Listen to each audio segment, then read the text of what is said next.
Hi there. I am putting the inlay in Mandolin number 4 in the batch. Mandolin number 4, the customer has asked to install the Pearl logo instead of the regular Country Boy decal. So that's what I'm doing, is inlaying a Pearl logo. And I'm also preparing the fretboard for frets.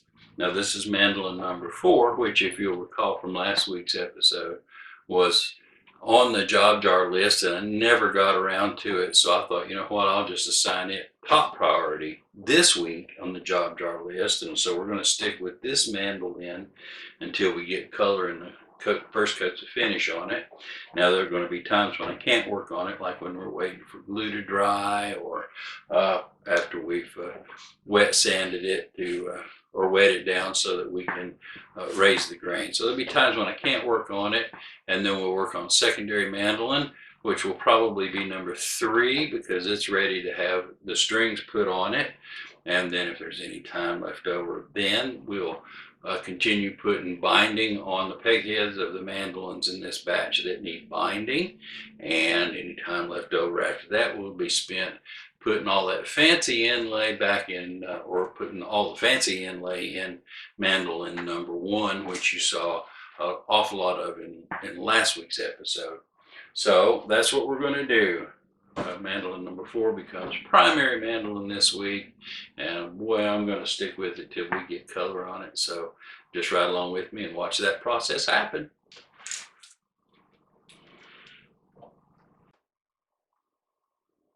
So here's an odd sight. Ratliff without the I dotted and without the R inlaid as well. But we're going to get this one put in and then later add the dot and the R. And so while the Ratliff is drying here in the peg head, I am going to go put frets in this mandolin.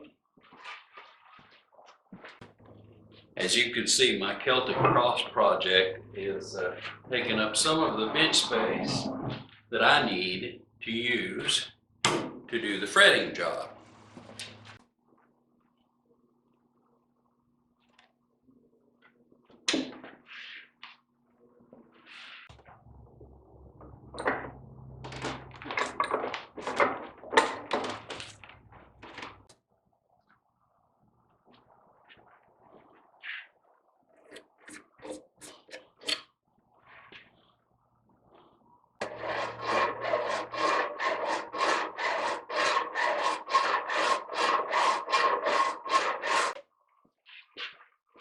Now, all the frets are put in. Time to finish the inlay with the R and dot the I, and then we will size the neck down to its final dimensions.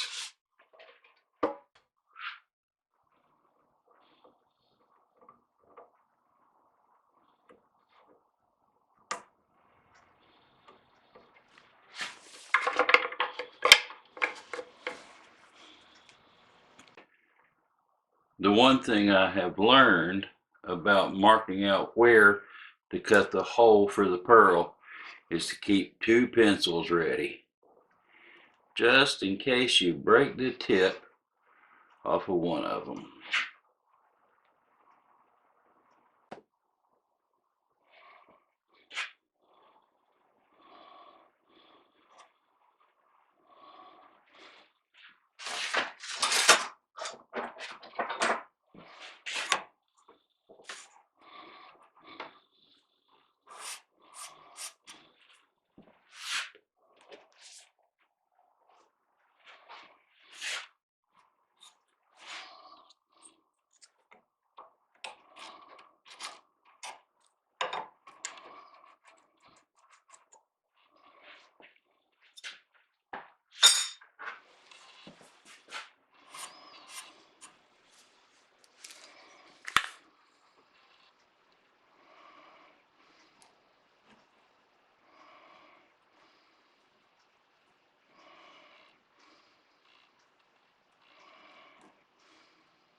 Now the neck proper here has been sanded down to 120 grit paper, and all that really remains is these little wing areas. These little ear areas need to be smoothed and sanded down as well. They're still very roughly sanded, and you can still see the carbon marks and stuff.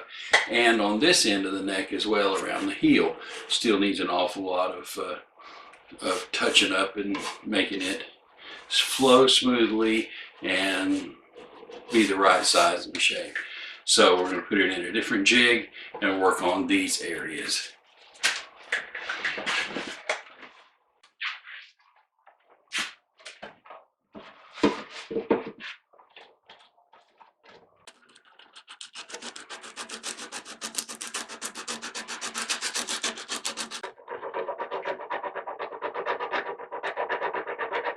I now have mandolin number 4, 220 grit papered down on the top and all of the neck and all of the sides, and the only thing that's left now is the back. And I have this jig here that I built to be able to work on the back, and I'll describe that to you. It is a piece of duct work that I went and bought at one of the big box home improvement stores, big piece of round duct, and I filled it full of concrete, so it's very, very heavy. While the concrete was wet, I put 2 bolts in it. So I've got 2 bolts sticking up right here, and then after all that was dried, I built this wooden tray, drilled holes in the appropriate places, and bolted this thing to this very, very heavy concrete base so that I can put the mandolin in here.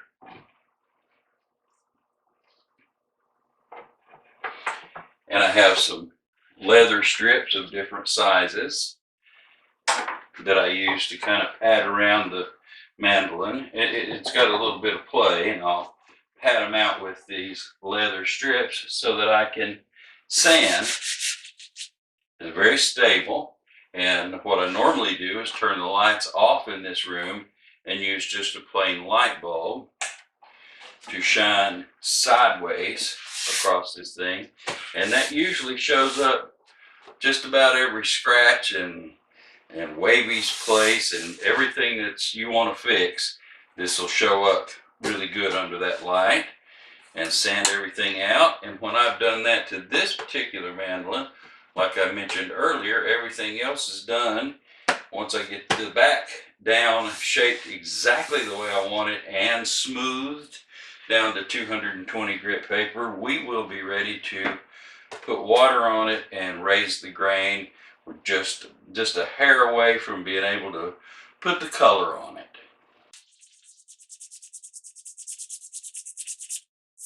I am now done with the back, ready to wet it down real good and hang it on the wall and let it dry.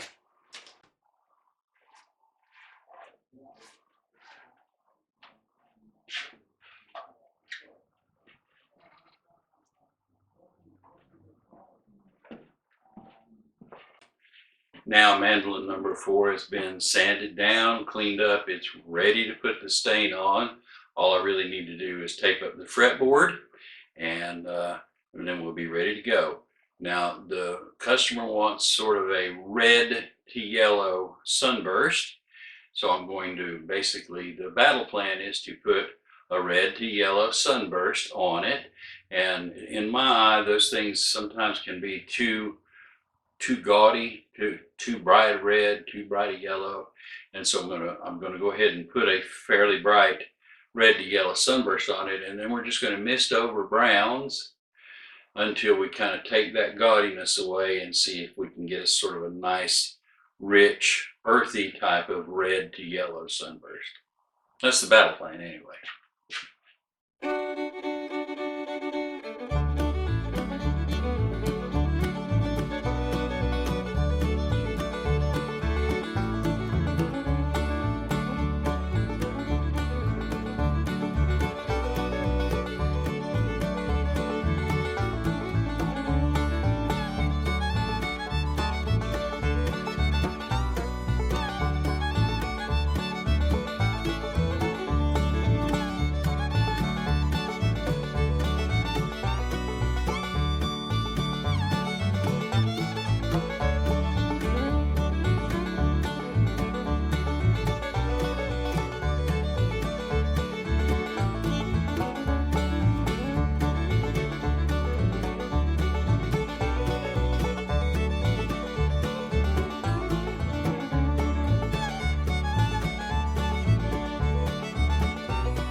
Okay, I think I have pretty close to what the customer had in mind.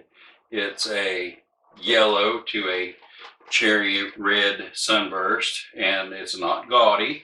It's a little darker than the test pictures that he sent me, but we got most of the bright circuitsy color off of it, and I think it's a beautiful sunburst. And I've had a one gloss coat shot over that to protect it. We're going to let this dry, and tomorrow we'll sit and clean up the binding and all that stuff and start with our build clear coats on it. Mandolin number 4.